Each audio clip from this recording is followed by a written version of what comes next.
Chapter 13. Alira yang cemburu buta. Hampir setengah jam Fahri menunggu namun Alira belum juga nongol. Akhirnya Fahri mengirim pesan kepada Alira, "Kamu di mana?" "Aku lagi nungguin nih, Ting." HP Alira berbunyi tanda ada pesan. Alira membaca pesan Fahri dan segera membalasnya. "Nggak usah nungguin aku, karena aku masih ada mata kuliah dari Pak Bambang," balas Alira berbohong. Fahri membaca pesan Alira dan mengerutkan keningnya. "Nggak usah kamu bohongin aku melihat Pak Bambang sudah pulang," balas Fahri. "Aku mau pulang sendiri," tambah Alira. "Kamu mau ke sini atau aku yang ke sana?" Ancam Fahri yang membuat Alira kikuk. "Ya udah aku ke situ," balas Alira pasrah. Karena dia tahu Fahri orangnya tidak pernah main-main dengan perkataannya.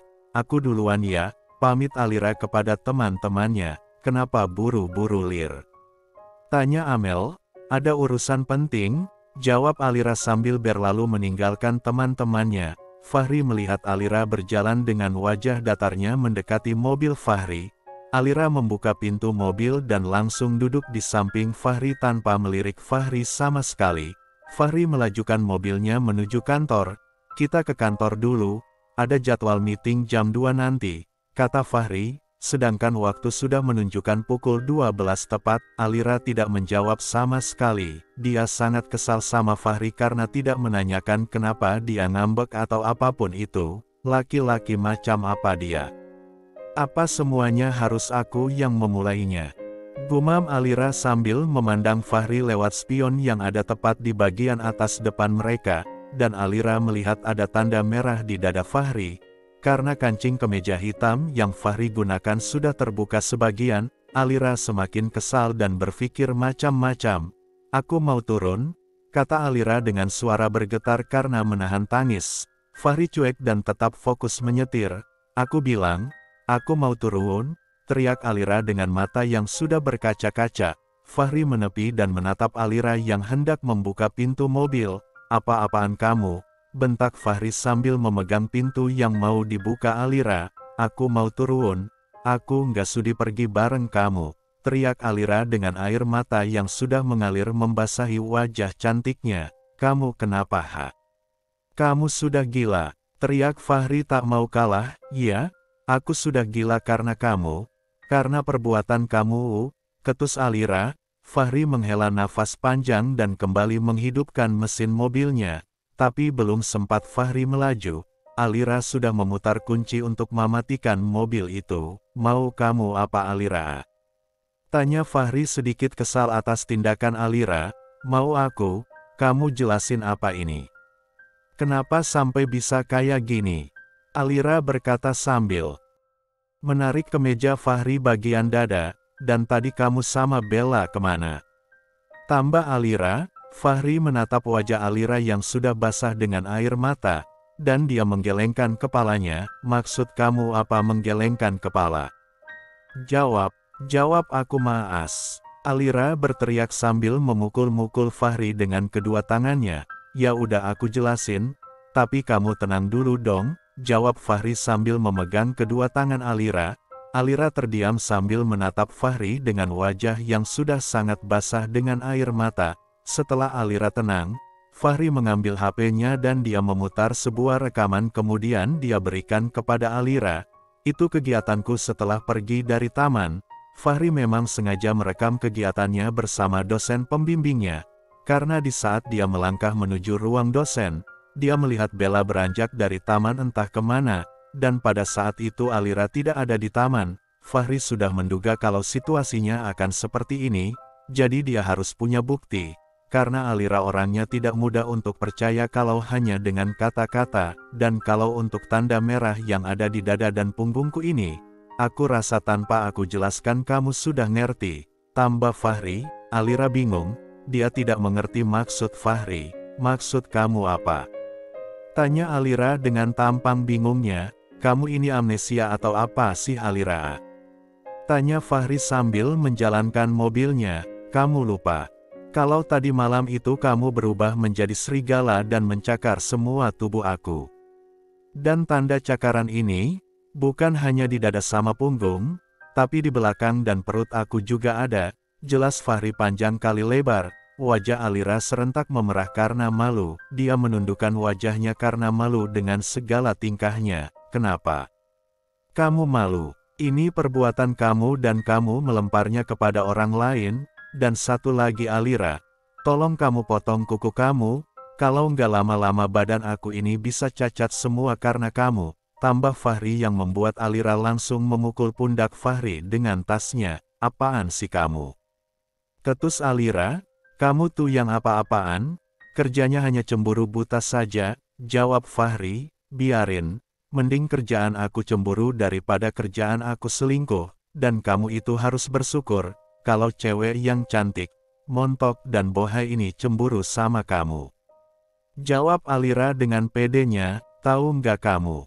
Banyak laki-laki di luar sana pengen dicemburui sama aku, karena cemburu itu tanda cinta. Tambah Alira, jadi kamu bangga dengan semua itu?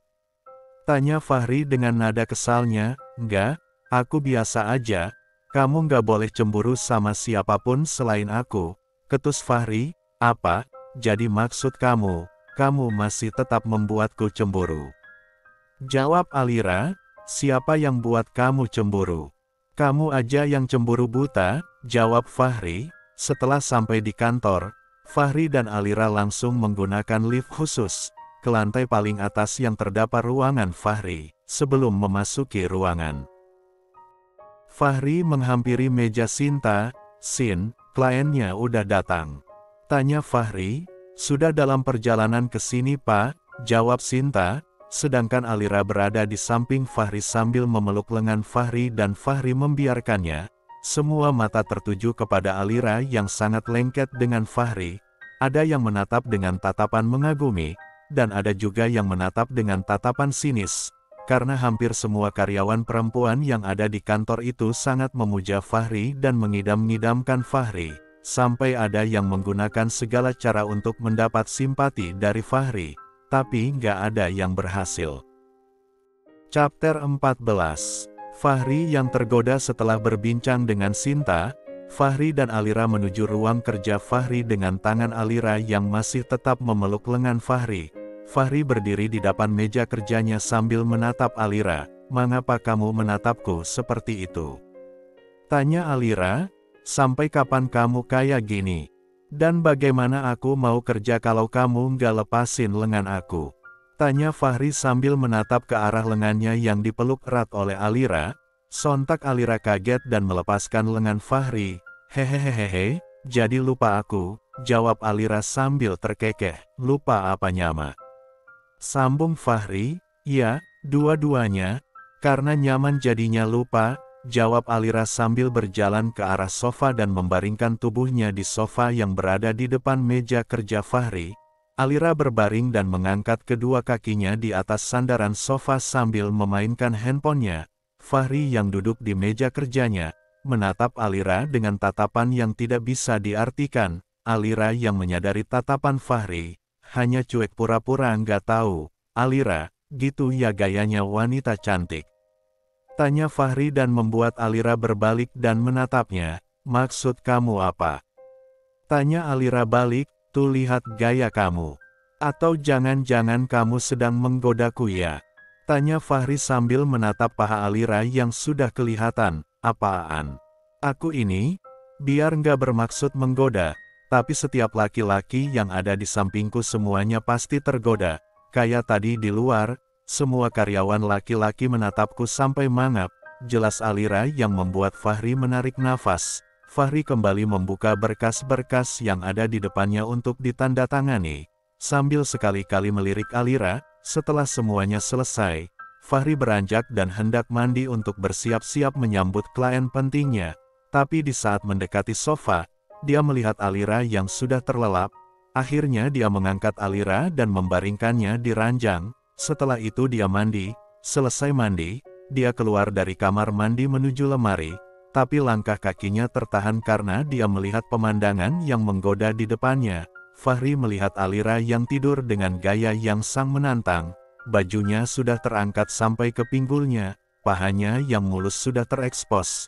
karena baju yang dikenakannya sudah naik ke atas. Jantung Fahri berdegup kencang, nafasnya memburu karena hasrat yang tidak bisa ditahan lagi. Fahri tiba-tiba naik ke ranjang menindih tubuh Alira, dan akhirnya pertempuran pun dimulai. Setelah beberapa menit mereka bertempur. Dengan gairah dan desahan yang memenuhi ruangan itu, tiba-tiba handphone Fahri yang berada di samping Alira berdering dan Fahri segera mengangkatnya tanpa menghentikan aksinya. "Halo Pak, kliennya 5 menit lagi sudah sampai," kata Sinta di balik telepon. "Oke, aku lagi siap-siap," jawab Fahri berbohong dengan suara terbata-bata dan nafas yang ngos-ngosan seperti orang yang sedang berlari. Kemudian Fahri meletakkan handphonenya di samping Alira, dan Fahri lupa mematikan teleponnya dengan Sinta. Sinta yang hendak meletakkan telepon genggam ke atas meja kerjanya, tidak sengaja mendengar suara desahan Alira yang membuatnya kaget dan kembali mendekatkan telepon genggamnya ke arah telinganya. Mata Sinta terbelalak mendengar Alira mendesah memanggil-manggil nama Fahri. Keringat dingin Sinta keluar karena terlalu tegang. "Sin, ada apa?" tanya salah satu karyawan yang tidak sengaja melihat tingkah Sinta. Sinta kaget dan segera menutup teleponnya sambil menggelengkan kepalanya. Setelah beberapa menit Fahri keluar dan menemui Sinta. "1. Mana berkas-berkasnya?" tanya Fahri dan membuat jantung Sinta hampir stop detakannya. "Nih Pak," jawab Sinta gugup sambil menyerahkan beberapa map kepada Fahri. Fahri tidak terlalu fokus dengan tingkah Sinta yang gugup dan tegang, karena dia memang orangnya sangat cuek. Fahri melihat berkas yang diberikan Sinta sejenak. "Pegang ini dan ikut aku," kata Fahri. Setelah Fahri pergi, Sinta mengelus-ngelus dadanya sambil menarik nafas panjang dan melepaskannya perlahan, dan kemudian beranjak menyusul Fahri. Chapter 15.